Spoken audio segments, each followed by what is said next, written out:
Hi అండి. మన తెలుగు వాళ్ళకి పిండి వంటలు అనంగానే ఫస్ట్ గుర్తొచ్చేది అరిసెలు, బూరెలు, చెక్కలు, చక్రాలు. మీకే పిండి వంట ఇష్టమో కామెంట్ చేయండి. ఇవాళ మనమైతే కొబ్బరి బూరెలైతే చేసుకుందాము.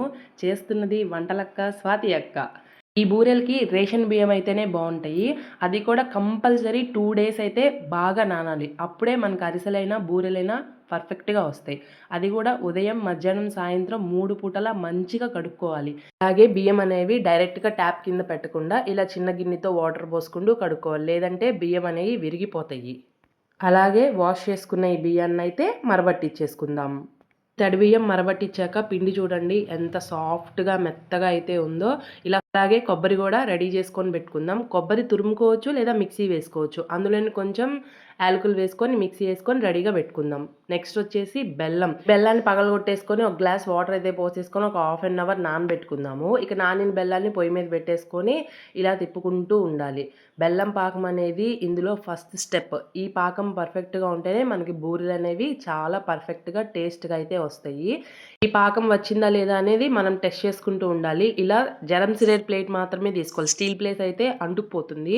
ఈ ప్లేట్‌లో వాటర్ పోసుకొని పాకాన్నయితే వేసుకొని చూసుకుంటూ ఉండాలి. చూడండి ఈ పాకం అయితే తీగల్లాగా రాకుండా ఉండలాగా అయిపోవాలి. అప్పుడే పాకం మనకి రెడీ అయినట్టు.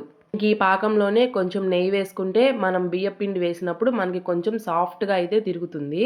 ఇక మరబట్టించుకున్న బియ్యపిండి అయితే ఇందులో కలిపేసుకుందాం. ఇక అప్పుడొచ్చింది మా రెండో వంటలక్క శాంతి అక్క. ఇద్దరు కలిసి అయితే దీని మీద కుస్తీ పడుతున్నారు. ఇది సెకండ్ ప్రాసెస్ అండి. దీనికి కంపల్సరీ ఇద్దరైతే ఉండాలి. లేదు అంటే బియ్యపిండి వేసినప్పుడు ఉండలైపోతుంది. ఒకళ్ళు తిప్పుతా ఉండాలి. ఒకళ్ళేమో బియ్యపిండి వేస్తూ ఉండాలి. అప్పుడు మాత్రమే మనకి పిండనేది పర్ఫెక్ట్‌గా అయితే వస్తుంది. ఇంకొంచెం నెయ్యేసుకుంటూ తిప్పుకుంటూ ఉండాలి. ఆయిల్ కాగాక మా స్వాతి అక్క అయితే పిల్ల బూరిని, తల్లి బూరిని అయితే వేసింది టెస్టింగ్ కోసము. ఇక నూనె అయితే బాగా కాగింది. ఇక పిండైతే కొంచెం కొంచెంగా తీసుకొని నేతితో చేయి తడి చేసుకుంటూ వీడియోలో చూయించినట్టుగా స్ప్రెడ్ చేసుకుంటూ ఆయిల్‌లో అయితే వేసుకోవాలి. చూసారుగా బూరె ఎలా అయితే పొంగిందో పూరి పొంగినట్టుగా బూరెలు ఎప్పుడైనా ఇలా పొంగాలి. అప్పుడు మాత్రమే మనకి పర్ఫెక్ట్‌గా వచ్చినట్టంట.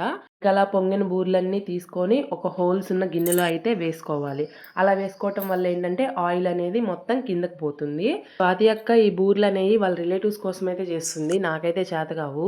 నాలాగా అమ్మ తెస్తుంది, ఇంకెవరో తెస్తారు, లేతే బయట కొనుక్కోవచ్చు అనుకునే వాళ్ళకి ఈ వీడియో యూజ్ అవుతుందని నేను అనుకుంటున్నాను.